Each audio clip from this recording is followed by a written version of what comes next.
하나님께서 이스라엘 백성들에게 3대 절기를 지키라 명하셨습니다. 왜 명령하셨을까요? 그냥 각자 알아서 지키라 하면 좋을 것 같은데 왜 굳이 이렇게 명령하셨을까요? 여러분 궁금하지 않습니까? 그것도 아무 데서나 지켜서는 안 되고 꼭 하나님께서 택하신 곳에서 하나님을 배울 때 빈손으로 뵙지 말고 하나님께서 주신 복을 따라 그 힘대로 예물을 드리라고 하셨습니다. 하나님이 자기 백성을 괴롭게 하려고 그러신 것일까요? 천만에요. 사랑의 하나님께서 그러실 리가 없습니다. 그렇다면 왜 이런 말씀을 하셨을까요? 하나님께서 우리의 연약함을 아시고 우리를 배려하셨기 때문에 이런 제도적인 장치를 만들어서라도 우리를 도와주시는 것입니다. 우리는 신앙생활 하는 것을 쉽게 생각하는 경향이 있습니다. 자신에 대해서 아주 낙관적으로 생각합니다. 긍정적으로 좋게 생각합니다. 그래서 이렇게 생각합니다. 굳이 명령하지 않아도 본인이 알아서 잘 할 것인데 꼭 이렇게까지 하셔야 하나? 정말 본인이 알아서 잘하면 얼마나 좋겠습니까? 그러나 그렇지 않다는 것이 성경 속에 나오는 인간의 역사요, 또 우리의 모습입니다. 여호수아 마지막 부분과 사사기 처음 부분을 보면 이런 말씀이 나옵니다. 여호수아 24장 31절 이스라엘이 여호수아가 사는 날 동안과 여호수의 뒤에 생존한 장로들 곧 여호와께서 이스라엘을 위하여 행하신 모든 일을 아는 자들이 사는 날 동안 여호와를 섬겼더라.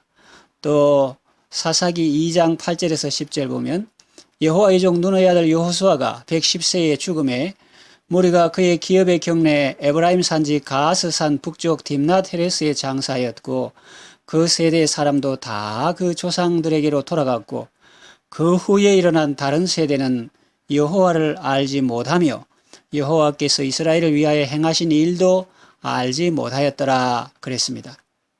그래서 어떻게 되었습니까? 이스라엘 자손은 하나님 앞에서 악을 행하고 우상을 섬기며 여호와를 버리고 이방신들을 섬겼습니다. 그래서 하나님을 진노하시게 하였습니다. 결국 그들은 대적들의 노략을 받게 되었고 대적들을 당하지 못하게 되었고 심한 괴로움을 받게 되었습니다. 신앙생활에서 교육과 훈련이 얼마나 중요한지 알 수 있습니다. 특별히 반복해서 학습하는 것은 정말 중요합니다. 이렇게 매년 3번씩 하나님 앞에 직접 나와 예물을 드리고 함께 즐거워하는 것은 이스라엘 백성들의 신앙생활에 엄청난 효과가 있습니다. 큰 문화유산이요, 신앙유산이요, 나라의 무형적 자산입니다. 코로나로 인하여 더욱 겸손해지고 하나님의 은혜를 받는 교회와 성도가 있는가 하면 그렇지 않은 교회나 성도도 있습니다. 교회 예배에 출석하는 성도가 줄고 있습니다.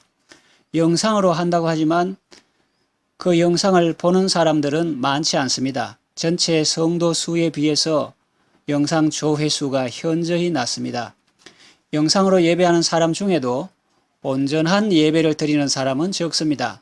성경 본문을 직접 찾아서 읽지 않거나 찬송을 부르지 않거나 영상을 끝까지 시청하지 않는 사람도 있는 것 같습니다. 어떤 장로는 코로나 초기에는 영상으로 예배하다가 차차 그것마저 안 하게 되고 급기야는 주일에 대한 날짜 개념도 없어지더라는 말을 했습니다. 이것이 그만의 문제이겠습니까? 서면 앉고 싶고 앉으면 눕고 싶고 누우면 자고 싶은 것이 인간의 마음 아니겠습니까? 이것이 인생인데 각자 알아서 잘 할 것이니 그냥 내버려 두라고요? 그것은 인간의 연약함과 사탄의 교모함을 간과한 너무나 순진한 생각입니다. 여러분은 인터넷으로 예배할 때 성경 본문을 꼭 직접 찾아서 읽으시기 바랍니다. 그리고 찬송도 끝까지 다 부르시기 바랍니다. 그리고 영상도 끝까지 잘 시청하시고 그래도 놓친 부분이 있다면 재생해서 시청하더라도 꼭 메시지를 붙들고 기도의 줄로 삼으시기 바랍니다. 기도 제목도 기도하는 마음으로 하나씩 읽으면서 실제로 기도하시기를 바랍니다. 인간이 어느 정도로 연약하냐? 역대하 30장 5절 보면 이런 말씀 나옵니다. 드디어 왕이 명령을 내려 보엘세바에서부터 단까지 온 이스라엘에 공포하여 일제히 예루살렘으로 와서 이스라엘 하나님 여호와의 유월절을 지키라 하니 이는 기록한 규례대로 오랫동안 지키지 못하였음이더라 했습니다. 오랫동안 절기를 안 지키다 보니까 심지어는 이런 일도 있었습니다.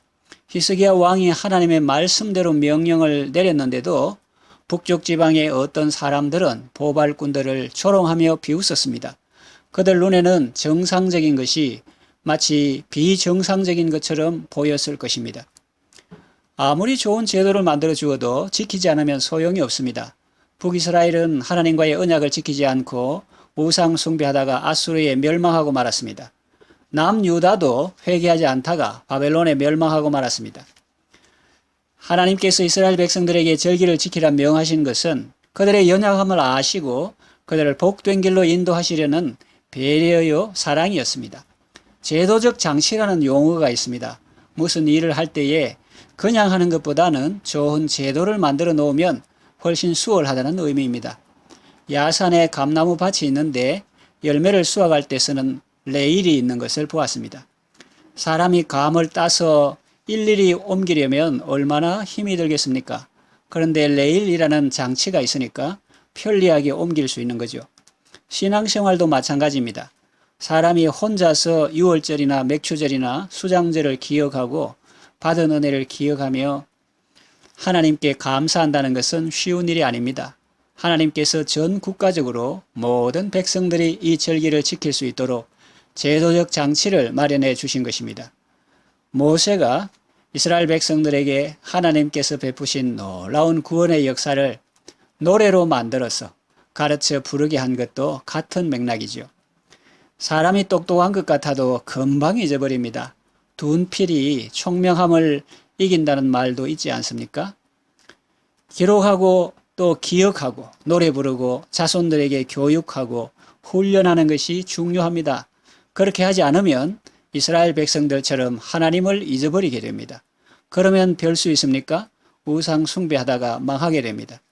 신명기 6장 4절에서 9절은 유명한 쉐마 본문입니다.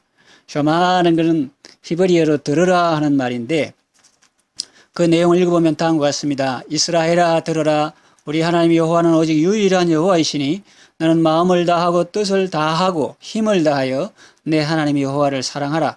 오늘 내가 네게 명하는 이 말씀을 너는 마음에 새기고 내 자녀에게 부지런히 가르치며 집에 앉았을 때든지 길을 갈 때든지 누워있을 때든지 일어날 때든지 이 말씀을 강론할 것이며 너는 또 그것을 내 손목에 메어 기호를 삼으며 내 매간에 붙여 표로 삼고 또 내 집 문설주와 바깥문에 기록할지니라 그랬습니다.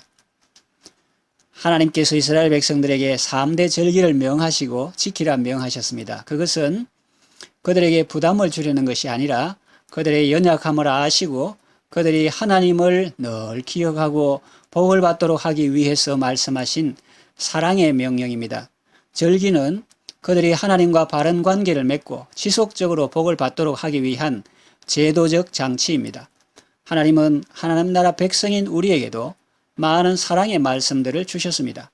감사와 기쁨으로 순종하여 포도나무에 연합된 가지처럼 늘 주님과 연합하고 주님으로 인하여 많은 열매를 맺으며 아름답고 복된 삶을 살아가시기를 바랍니다. 기도합니다. 하나님 아버지, 2021년 전반기도 하나님의 은혜 가운데 살아왔습니다. 전염병과 여러 가지 어려움 가운데서도 우리와 늘 함께 하시며 구원해 주시고 인도해 주시고 안보해 주셨습니다. 하나님의 놀라운 사랑과 은혜를 늘 기억하고 그 은혜를 주신 하나님을 생각하고 감사하는 삶을 살게 하소서.